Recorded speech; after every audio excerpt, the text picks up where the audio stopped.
সমস্ত ডাক্তারবাবুরা আজকে আপনারা পেয়েছেন তাদের চেম্বারে আপনাদের বাচ্চাদের দেখাতে বা অন্য কোনো বিষয়কে নিয়ে জানতে গেলে ঘন্টার পর ঘন্টা অপেক্ষা করতে হয়।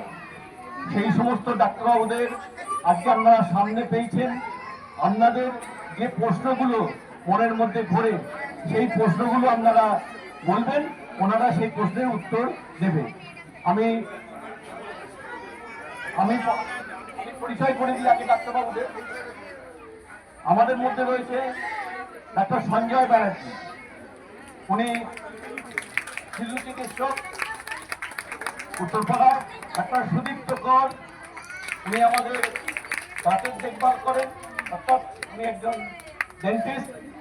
ডাক্তার সোমনাথ দাস, বাচ্চাদের চিকিৎসক, এখানে আপনি উপস্থিত আছেন যারা আপনার কাছে চিকিৎসা করান।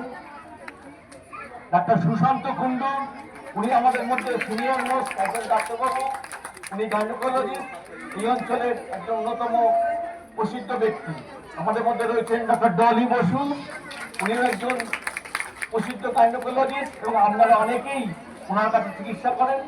এই সংক্রান্ত যে সমস্ত প্রশ্ন আছে সেই প্রশ্নগুলো ওনাদের করতে পারে।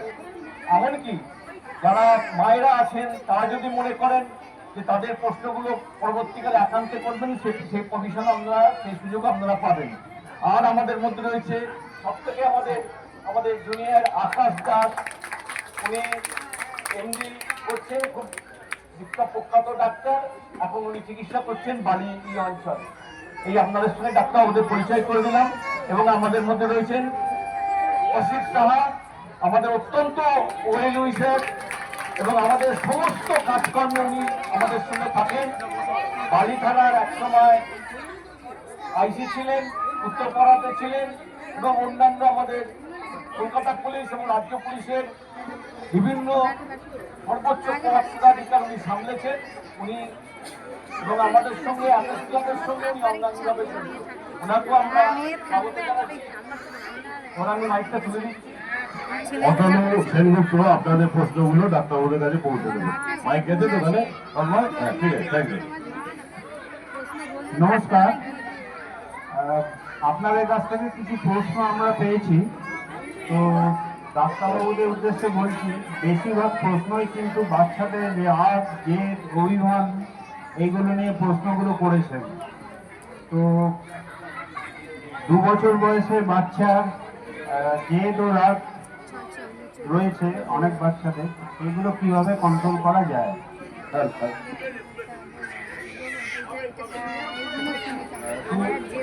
Hello, good evening. একটা কথা বলতে চাই, আজকে কিন্তু এই যে আপনারা সবাই এসছেন, এই যে অংশগ্রহণ করেছেন, এটা কিন্তু কোনো কম্পিটিশন নয়। এটা কে ফার্স্ট হলো, কে সেকেন্ড হলো, কে থার্ড হলো, সেটা বেশি ইম্পর্টেন্ট নয়। ইম্পর্টেন্টটা হচ্ছে সবার বাচ্চাগুলো একসাথে এসছেন, অভিভাবকরা এসছেন।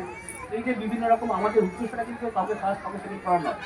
উদ্দেশ্যটা হচ্ছে সবাই ঠিকঠাক ভ্যাকসিন করছে কিনা, সবাই ঠিকঠাক ফ্যামিলি প্ল্যানিং করছে কিনা, বাচ্চাগুলো ভয় পাচ্ছে কিনা, আমাদের দেখে বা অন্য জায়গায় বুঝতে পারছে কিনা। এই যে কোনো জায়গায় একটা বাচ্চা বুঝতে পারছে না, মাথায় ছুটে বেড়াচ্ছে, আরো একটা বাচ্চা অন্য জায়গায় বসে বেড়াচ্ছে। এই দুটো বাচ্চার মধ্যে কেন ডিফারেন্স হচ্ছে, এই জিনিসগুলো বেশি ইম্পর্টেন্ট। কে ফার্স্ট হলো, কে সেকেন্ড হলো, কে থার্ড হলো, সেটা থেকে ইম্পর্টেন্ট হচ্ছে আপনারা কি শিখলেন, আমরা কি শেখাতে পারলাম, সেটা বেশি ইম্পর্টেন্ট। তো আজকে যে টপিকটা এখানে ঘোষণা করা হয়েছে যে বাচ্চারা 2 বছরের পরে বাচ্চা ইরেটেন্টিভ হয়ে যাচ্ছে, বাচ্চা হাইপারটিভ হয়ে যাচ্ছে, বাচ্চা চঞ্চল হয়ে যাচ্ছে, এর কারণটা কিন্তু খুব অনেকদিন থেকে চলছে। কারণটা কিন্তু আজকের নয়। এটার জন্য আমাদের ধরুন সমাজ ব্যবস্থা কিছুটা যায়।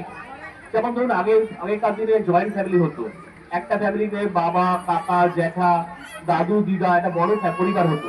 সেখানে একটা মাত্র বাচ্চা থাকতো না, সেখানে অনেকগুলো বাচ্চা থাকতো। সেই জয়েন্ট ফ্যামিলিতে একসাথে 4-5টা বাচ্চা একসাথে খেলাধুলা করতো, একসাথে বাড়তো। তো তখনকার দিনে কিন্তু এই প্রবলেমগুলো অত ছিল না।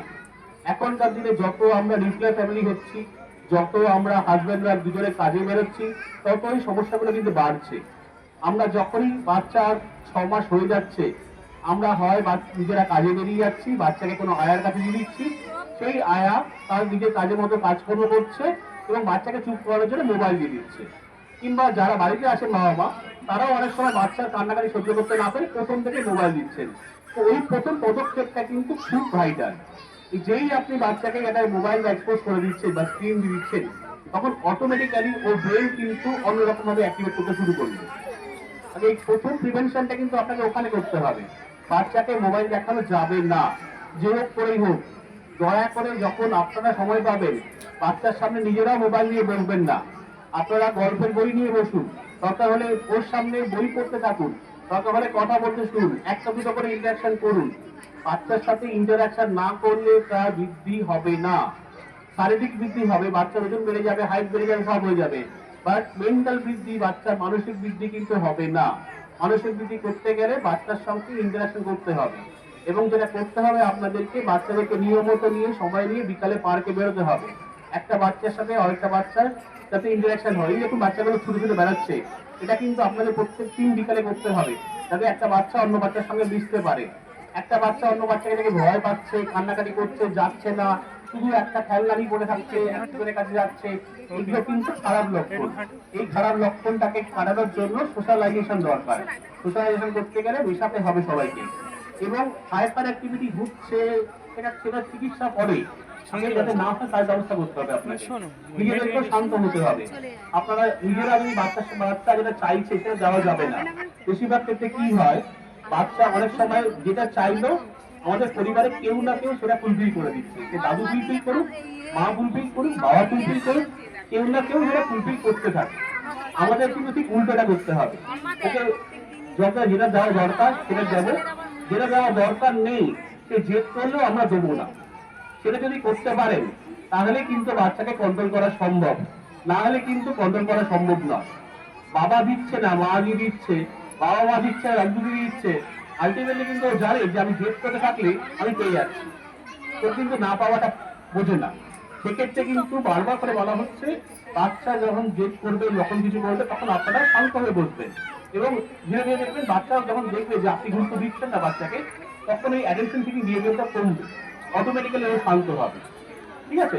আরেকটা ব্যাপার হচ্ছে, প্রি স্কুলে একটা গুরুত্ব আছে। আমরা বলি এখন যদি যে বাচ্চারা খুব বেশি অটিজমের সিমটমস আছে, বা যে বাচ্চা এডিএইচডি হ্যাবিট ডিসঅর্ডার আছে, তাদেরকে আমরা আর্লি প্রি স্কুলিং করতে বলছি। বাচ্চা স্কুলে গেলে, অন্য বাচ্চার সঙ্গে খেললে, অন্য বাচ্চার সঙ্গে মিশলে কিছুটা ব্যবহার শিখবে, কিছুটা তার বিহেভিয়ার চেঞ্জ হবে। বাড়ির এনভায়রনমেন্টে যে বাচ্চারা জেদ করছে, সেই বাচ্চারা স্কুলে গিয়ে এনভায়রনমেন্টে কিন্তু জেদটা করে না। কাজেই যে বাচ্চারা খুব সমস্যাজনক বাচ্চা, তাদেরকে আর্লি স্কুলে পাঠান, পড়াশোনার চাপ দেবেন না। সে 5 বছর পর্যন্ত 100 পেলে তার কোনো সমস্যা কিছু নেই, কিন্তু তাকে ব্যবহারটা শিখতে হবে, আচার আচরণটা শিখতে হবে, সেটা বেশি দরকার। ঠিক আছে?